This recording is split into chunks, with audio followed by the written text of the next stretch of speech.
Alex Jorgensen is a quiet, humble man who let his motorcycle do the talking for him at the racetrack. Raised in a motorcycle family, Alex was encouraged to try his hand at racing by his father. My dad rode scrambles, and I was always kind of hanging around, with him in the pits and at the track and stuff. So he asked me one day in practice, you want to go out and give it a try?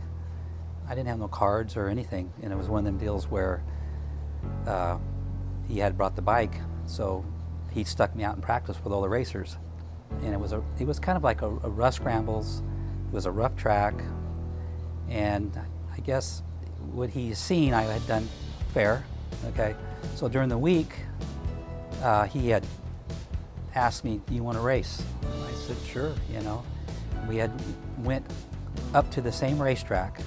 The thing is, they had changed the track, and it was what they did. They ran it inside of a little quarter mile, and they had a wooden ramp where they shot you out of the quarter mile onto the rough scramble part and back on a wooden ramp back into the quarter mile.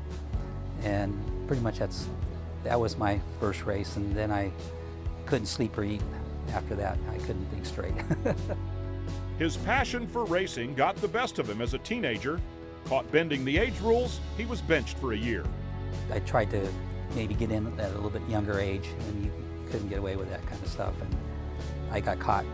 So then I had to kind of wait another year before I was allowed to, start riding as, say, a professional novice. Once he served his sentence, Alex went to Ascot and started making a name for himself. Just my dad and myself went down there on a 350 Kawasaki, and I ended up winning that thing, my first professional novice race. I was able to win that, so that kind of started things off. His smoothness really helped him. He could just pick speed up through corners and stuff. It's unbelievable, getting off of corners. After he rose through the ranks to become a professional expert, the weekly 6-hour drives to Ascot Park were common, and the competition fierce. There was so many riders back then, you could even win your heat race and still be in the back row in the main event. I had a lot of respect for Ascot. I never liked being in the middle of the pack. If I wanted to be out front, and because that was the safest place to be. There was a very hard wall on the outside. It didn't give. I think at one time it was the highest risk track in the nation. Again, I had a lot of respect, and it was, when things were right, it was the best place to race. Alex won more than his fair share of races at Ascot, including 6 Grand National wins, riding the BSA and Norton brands to their last victories on the circuit.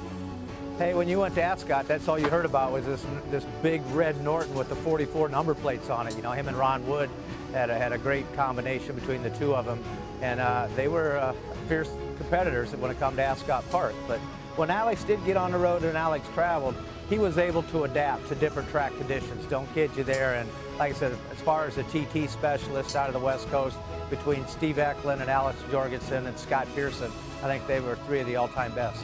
His prowess there at Ascot is what sort of established him as a star of the sport. He was, the guys would come in from out of town and from back east, and just found out how good a motorcycle racer he was. Alex Jorgensen could win on any track and on any motorcycle. It took him just 4 races to win a mile, half mile, TT, and short track, better known as the sport's Grand Slam. I had a goal, and honestly that was to be one of them kind of guys that could win all the disciplines in dirt track racing. And I had a hero, when I was, and he's still a hero, Dick Mann. And he was the kind of guy that was able to do, win all the disciplines in flat track racing. Plus, it's amazing what other things he has done too. I wanted to be like that, and I wanted to be one of the guys that, because back then there wasn't a whole bunch of people that did that. I didn't even know I had done that. I know I won all the disciplines, but I didn't know I had done it in my first 4 wins. Alex Jorgensen would end up with 10 career Grand National wins. What is perhaps more impressive is that he is the only AMA Grand National rider to have won on 4 different brands of motorcycles.